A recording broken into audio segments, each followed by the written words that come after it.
নাহৰ সুবাস ঐতিহ্যমণ্ডিত দৰং মহাবিদ্যালয়ত প্ৰাক্তন ছাত্ৰ ছাত্ৰী সাধাৰণ সভা হৈ আছে। বলকচোন যাওঁ।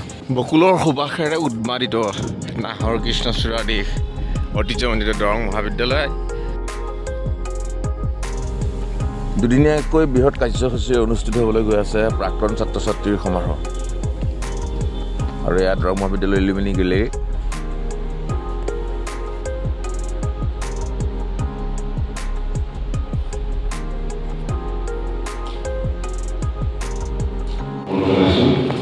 দৰং মহাবিদ্যালয়ৰ প্ৰাক্তন ছাত্ৰ ছাত্ৰী সংস্থাৰ প্ৰাক্তন সভাপতি এই মহাবিদ্যালয়ৰ সভাপতি অধ্যাপক ডক্টৰ ৰমেন্দ্ৰ কুমাৰ বৰ্মনে দুটা বাণীৰে আজি আদৰণি ভাষণটো মই আৰম্ভ কৰিব খুজিছোঁ।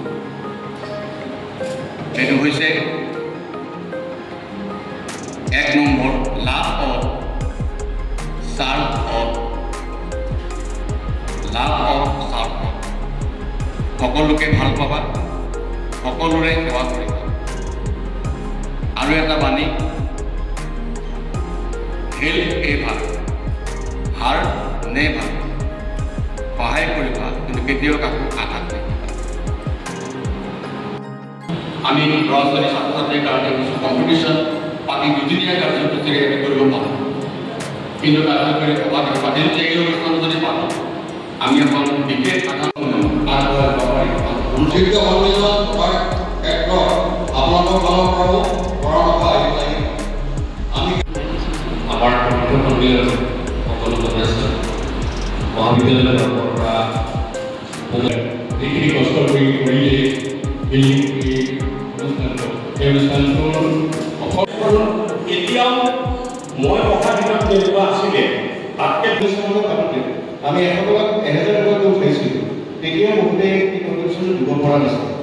আৰু ইয়াৰ প্ৰতিটো সন্মিলনত যদি আমি অনুষ্ঠিত কৰিম এখন স্মৃতি গ্ৰন্থ এটা মমেণ্টটো মিনিমাম এনেকুৱা কিছুমান বস্তু আমি দিব লাগিব আৰু খোৱা বোৱা এটা দিব লাগিব।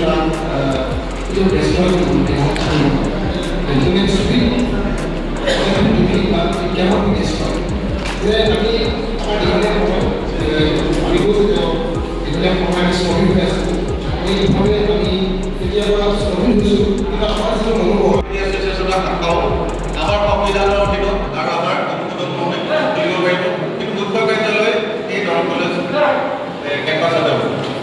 আমাৰ বেগৰ কিমান চাইজ আৰু বেগখনত আমাৰ ৰেজিমেণ্টটো থাকিব, তাৰ কাগজটো আমি হয় সেই বেগৰ কাগজটো আমি ইয়াত দিব পাৰিব। সেইদৰে 5 নম্বৰ বস্তুটো আমাৰ এইচ এণ্ড অবজেক্ট আগৰ সংবিধানৰ পৰা কৰা নাই। আগত 1998 সংবিধানৰ ৰাষ্ট্ৰৰ যিটো এইচ এণ্ড অবজেক্ট সদস্যৰ কথাটো আচলতে লিখিবলৈ থাকিয়ে গৈছে।